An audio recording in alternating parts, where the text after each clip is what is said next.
on this particular occasion, went into Prince Andrew's bedroom and his apartments, and on his bed was, I now know was 72, I said about 50, but a maid confirmed it was 72 because she had to count them, 72 teddy bears on his bed. And then my inspector showed me a laminated card which is in the side drawer. Today, we will examine one of the most embarrassing photographs of Andrew Mountbatten Windsor ever created. These tales shed light on the former prince's actions. Many people are wondering how this was ever accepted because the behavior was so immature, crude, and blatantly dehumanizing. According to witnesses, journalists, and insiders in society, Andrew acted like a child who needed attention through petty brutality, shock value, and humiliation. They portray him as someone who intimidated guests, humiliated ladies, and made others feel helpless by abusing his royal privilege. To ensure you don't miss anything, subscribe and enable notifications before we get started. Get a cup of tea. This one is really amazing. Earlier this month, King Charles ordered 65-year-old Andrew Mountbatten Windsor to leave Royal Lodge and stripped him of all remaining titles. New fallout overseas just days after Prince Andrew announced he'll stop using his royal titles.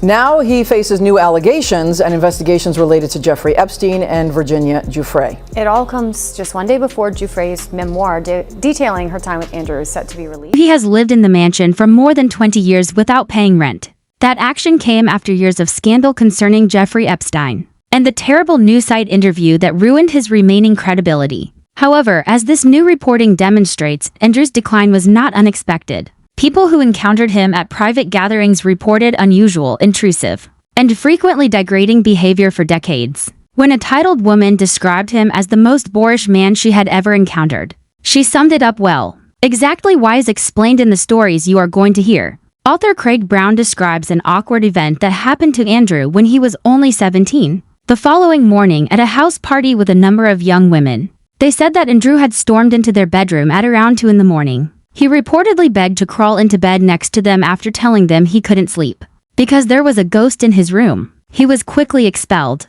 I said, didn't you hold a party for, Ghislaine Maxwell? And he went, no. And I thought, oh my God, I've got this wrong. Because I had my notes and I'd checked and I'd done all the research. And I was like, no, my research is crumbling.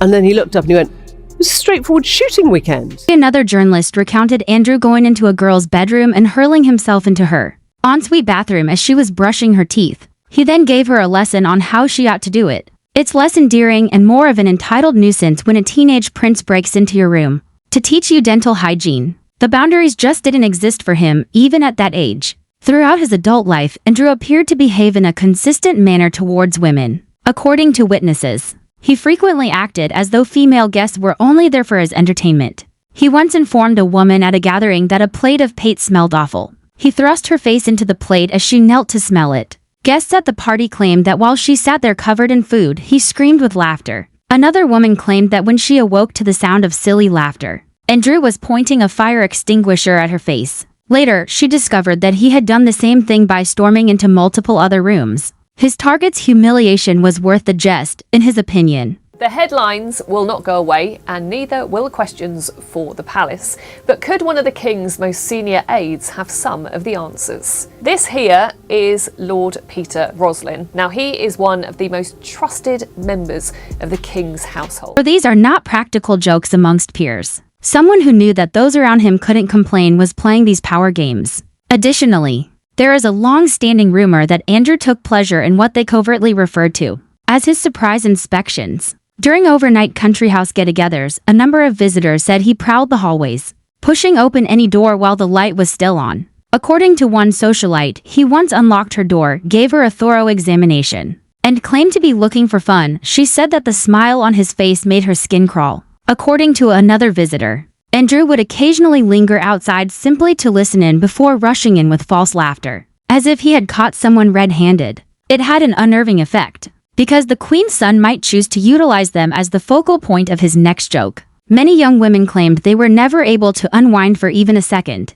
He's saying that, for the sake of the country and the monarchy, I'm going now. Well, he should have done that a long time ago. They should have pushed him out. It's happening now because there's been an increasing amount of publicity coming out. Almost every day there's some scandal about Andrew. We've had a couple of stories of leaked emails, which I think have come from Ghislaine Maxwell. Andrew created a unique collection of games, many of which were meant to make people feel uncomfortable. He enjoyed creating choo-choo trains, in which he would shout choo-choo throughout the room and entice guests into a conga queue. Additionally, he loved a fruit passing game in which participants had to pass fruit pieces to one another, without using their hands by holding them between their chin and neck. It seemed uncomfortably provocative and forced inappropriate intimacy, according to many ladies. The mustard trick was another favorite. Before clapping, Andrew would instruct attendees to close their eyes, extend their hands, and make a wish. They were unaware that he had sandwiched an open mustard tube between their palms. The mustard exploded on their faces as they clapped.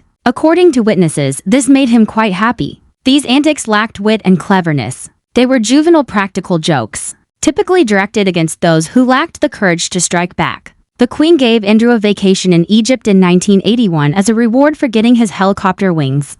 To suggest that he is still a key part of the firm, despite being forced to step back in 2019 due to his associations with Jeffrey Epstein. Although Andrew has strenuously denied any wrongdoing, he has been ostracised from various family events. Even the presidential plane was lent to him by President Anwar el-Sadat. The trip was intended to be a refined act of benevolence. Rather, Andrew spent the majority of the time listening intently to the wife of another visitor. This was not overlooked. Later, he was invited to a party by the British ambassador, which was attended by members of Egypt's elite. One rumor claims that Andrew dragged a hostess into the swimming pool. After jumping in fully dressed, Andrew apparently thought it was amusing, but she reportedly came out drenched, miserable, and ashamed. This was not a disobedient adolescent taking a year off. This royal was making a formal visit on behalf of the monarchy. Andrew did not limit his shenanigans to ladies, even though they were the targets most of the time. Major General Dick Gerard Wright, wearing white gloves,